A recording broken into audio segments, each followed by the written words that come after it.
Hey everyone, welcome back to the channel. Today we're tackling a big topic that scares a lot of people at first: investing.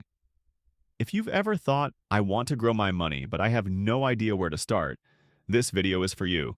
We're going to break it down step by step in plain English. No confusing financial jargon. By the end of this video, you'll know exactly what investing is, why it matters, and how to start, even if you're a complete beginner. So, first things first. What does it even mean to invest? Investing is basically putting your money to work so it can grow over time.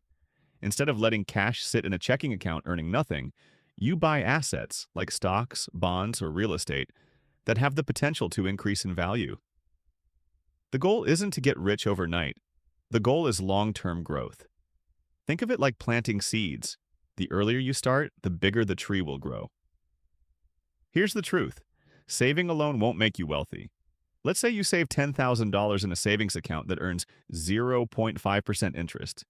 In 10 years, you'd have about $10,500. That's barely anything. Now compare that to investing the same $10,000 in the stock market, which historically grows around 7% a year on average. In 10 years, that's closer to $20,000.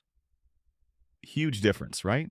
Investing is how people build wealth, retire comfortably, and beat inflation.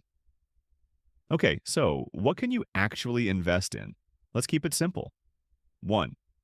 Stocks. When you buy a stock, you own a piece of a company.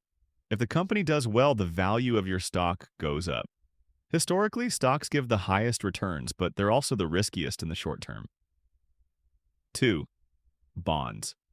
A bond is basically a loan you give to a company or government. They pay you back with interest. Bonds are safer but usually grow slower than stocks. 3. Index funds and ETFs. These are like baskets of many stocks or bonds. Instead of betting on one company, you're investing in hundreds at once. It's lower risk and one of the easiest ways for beginners to start. 4. Real estate. Buying property to rent out or flip. Higher barrier to entry, but a solid way to build wealth long term. For beginners, most experts recommend starting with index funds or ETFs. They're simple, diversified, and don't require constant watching. All right, so how do you actually begin investing? Step 1. Open an investment account. This could be a 401k through your job, an IRA, or a regular brokerage account with companies like Vanguard, Fidelity, or Robinhood. Step 2. Decide how much you want to invest. Even if it's just $50 a paycheck, consistency matters way more than starting big. Step 3. Pick your investments. If you're brand new, a simple strategy is to choose a broad index fund, like one that tracks the S&P 500. That way, you're basically betting on the overall growth of the U.S. economy.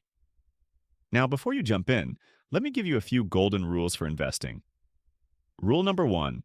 Start early. Time in the market is way more powerful than trying to time the market. Rule number 2. Be consistent. Invest a set amount regularly, like every payday. Rule number 3. Don't panic. Markets go up and down. Beginners often freak out when stocks drop, but historically, they always recover over time.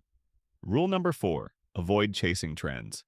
Don't throw all your money into the hot stock of the moment. Stick to proven strategies. Some quick mistakes to avoid. Investing money you can't afford to lose. Always pay your bills and build an emergency fund first.